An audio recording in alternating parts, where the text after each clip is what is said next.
So I'm not homeless. I've never been homeless. God has blessed me with that, at least. But tonight, I am staying at a campground. And this is my tent. Because I have my vehicle with me. Alright. So this is my tent. I have a tarp.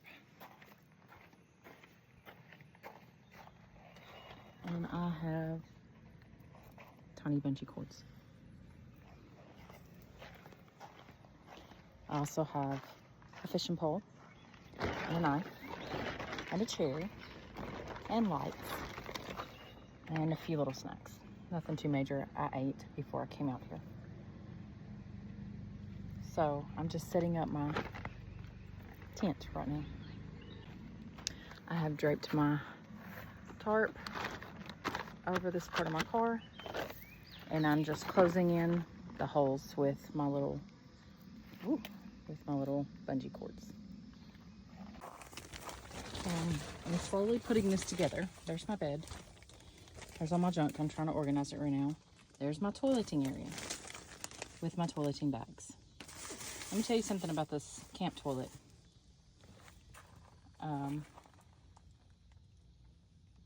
Well, if I can get it to turn around.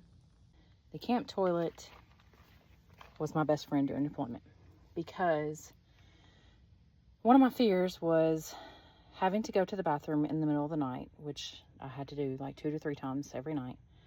Going to the bathroom in the middle of the night and being hit by a mortar and being killed in the bathroom or on the way to or from the bathroom. So my mom sent me the camp toilet and I kept it in my chew. Cleaned it every single day. There was no smells. There was no nothing because she also sent me plenty of the toileting bags with it. You basically take this bag, like a garbage bag, and it's got some stuff inside that helps soak up any urine or anything like that. And you put the bag down in here like this. You lift the toilet seat. And you put the bag over. And I gotta have 2 hands, so I'll be right back. Okay, so now I've got it tucked in on all sides. And so there's my bathroom for the evening. This is the campsite. There's a swimming area right there. My spot is right here. And it overlooks all the water, which is lovely. So I'm going to take my little fishing pole and go sit by the water. So it's very shallow. The water's very shallow over here. So I'm not even going to throw my fishing pole out. I have a inner tube I could blow up and go float out in the swimming area. But I just kind of want to sit here. Just look at the water. What I can't imagine is being a mom. I mean, I am a mom, but having little children that I was trying to find a safe place to stay overnight with little children. I will say the campsites are not very expensive.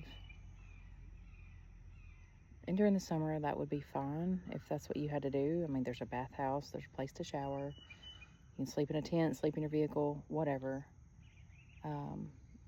And if you're 100% VA disabled, you get half off of your camping.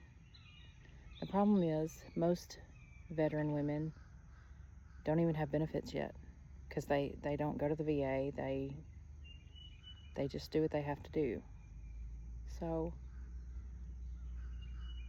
I think it would be very difficult to have small children trying to find a safe place for them to be all the time. This is why Final Salute matters. This is why Final Salute does what it does, is so women and their children can have someplace safe. So there's not this constant worry about, okay, where am I going to sleep tonight? What happens next?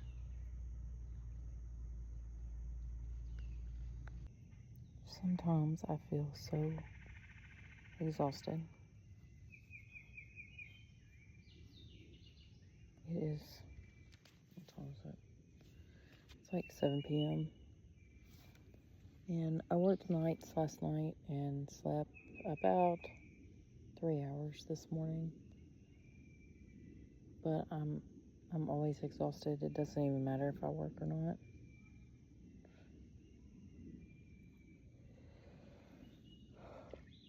It's 7 p.m. and I'm really thinking about going to bed. I feel like I can't even enjoy my time out here because I'm so tired. Or maybe it's relaxing and so I'm really tired because I'm relaxed now.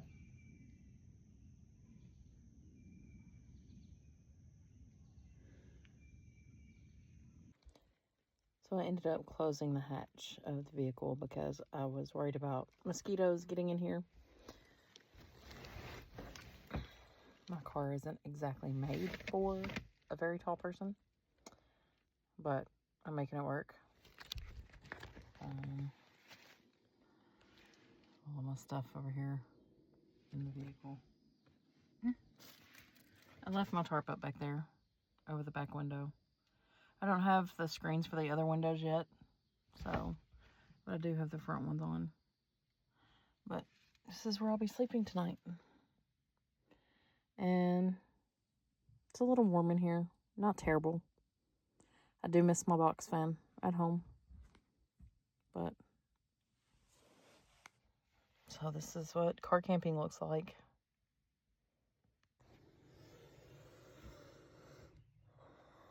I have survived the night.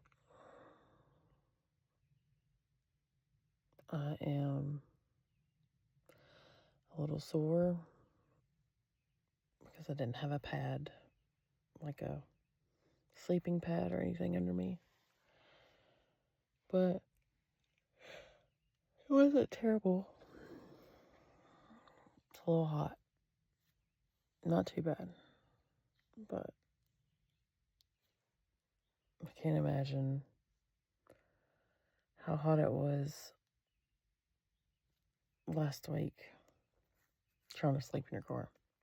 Or trying to sleep somewhere without air. It's just not the best thing.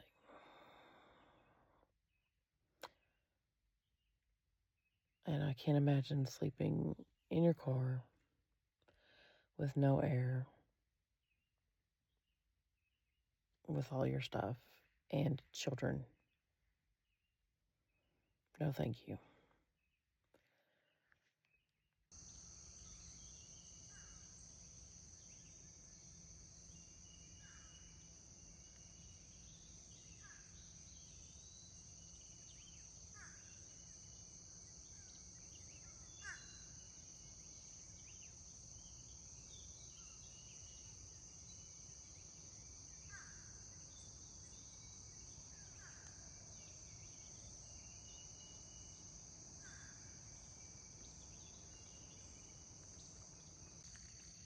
Definitely would have been cooler if I had slept in a tent.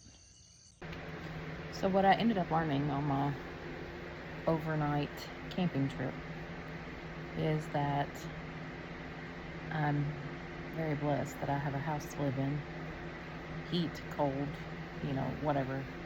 I have a heater, I have an air conditioner, I have the things I need. But it also makes me even more grateful that there are nonprofit organizations similar to Final Salute, and that nonprofits like Final Salute Inc. actually exist. Because what they do is they can help women who are at risk of homelessness or who are homeless. They can help them find housing, or they can help them catch up on their mortgage or on the rent or things like that, just so they don't lose their homes. So that's something I learned overnight, is that I'm very much appreciative of those nonprofit entities that help veterans, and that I'm blessed beyond measure.